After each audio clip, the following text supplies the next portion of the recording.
نحمدہ و نصلی علی رسولہ الکریم اما بعد۔ ناظرین کرام، السلام علیکم ورحمۃ اللہ وبرکاتہ۔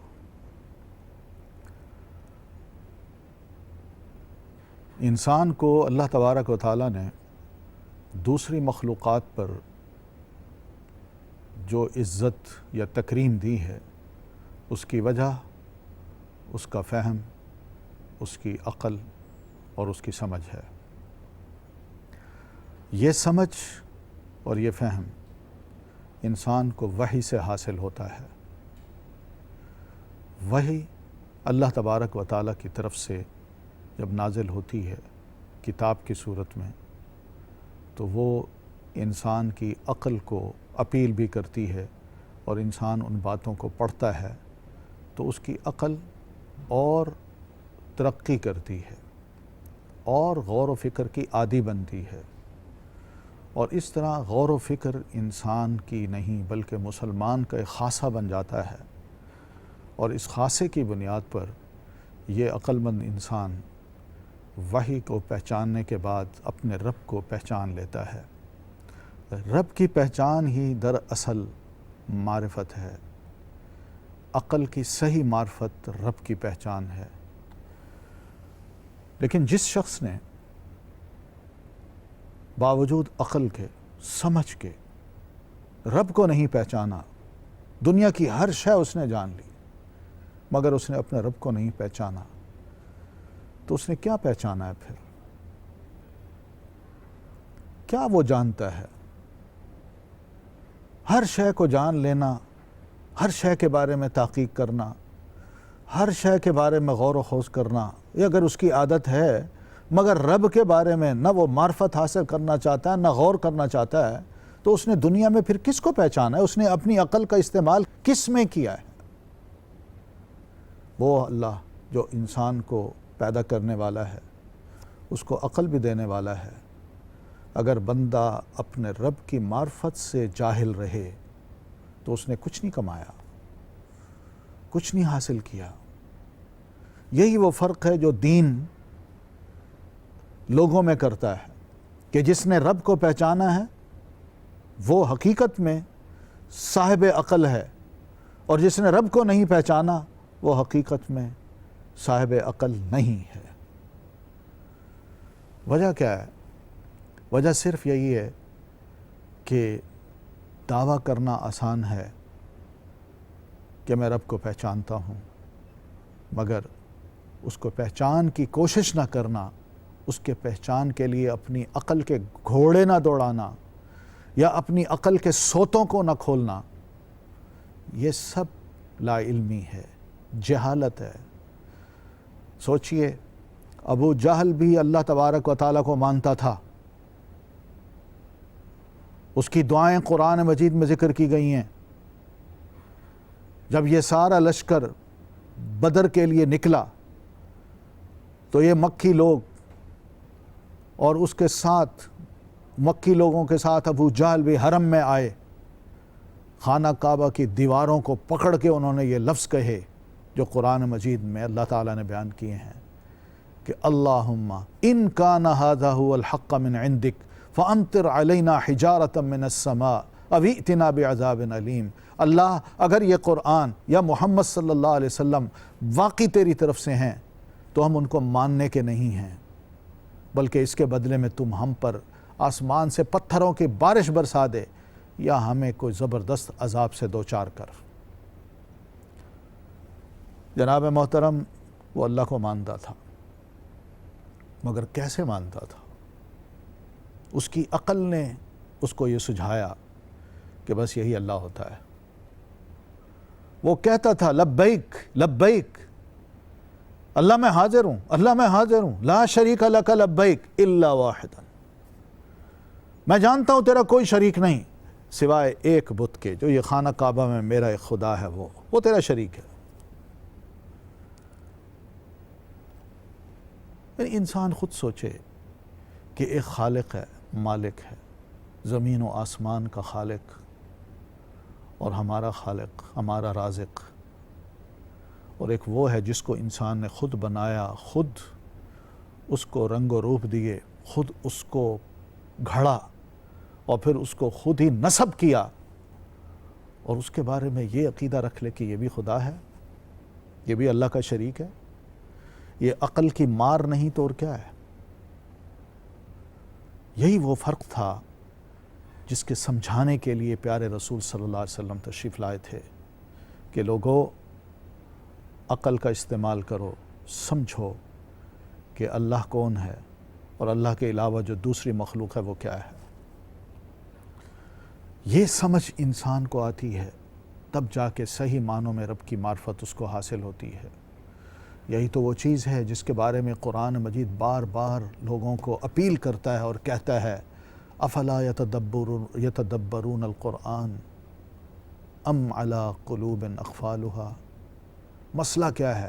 قرآن مجید پر تم غور کیوں نہیں کرتے؟ تمہیں بار بار سنایا جا رہا ہے، تمہارے سامنے رسول اللہ صلی اللہ علیہ وسلم اس کی تعلیم دے رہے ہیں، اور خود اللہ کے رسول صلی اللہ علیہ وسلم اس پر عمل کر رہے ہیں۔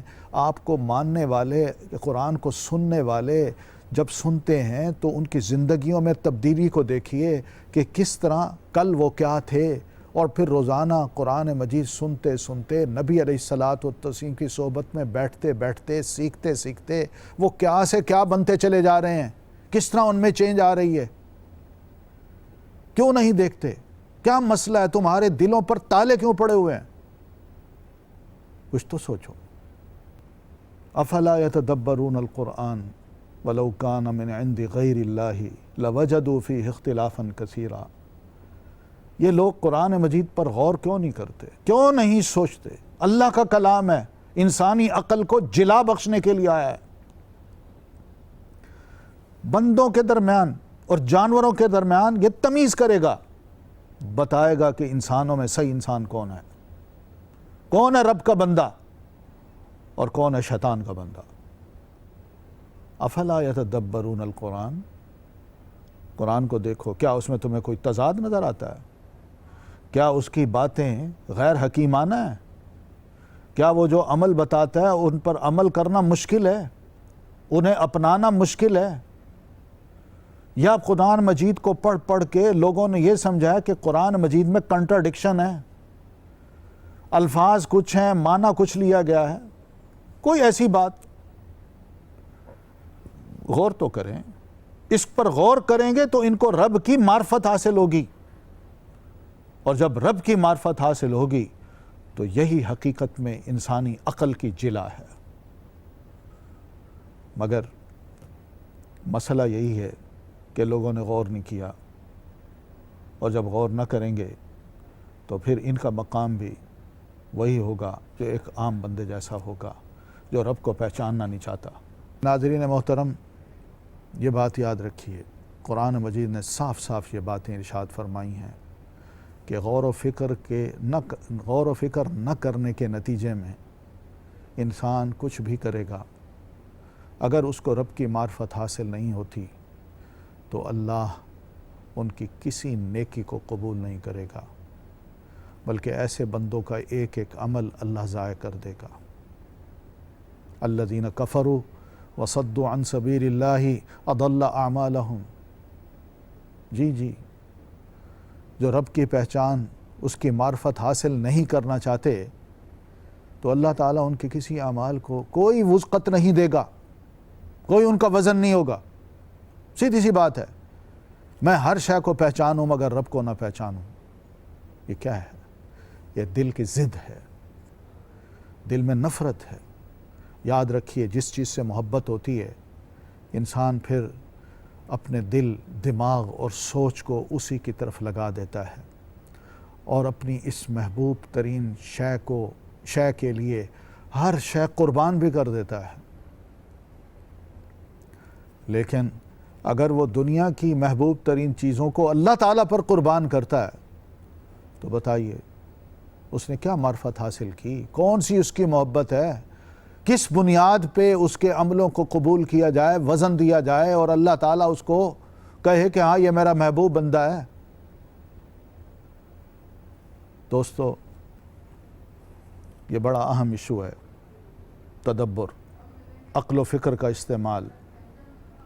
دین ہماری عقلوں کو جلا بخشنا چاہتا ہے۔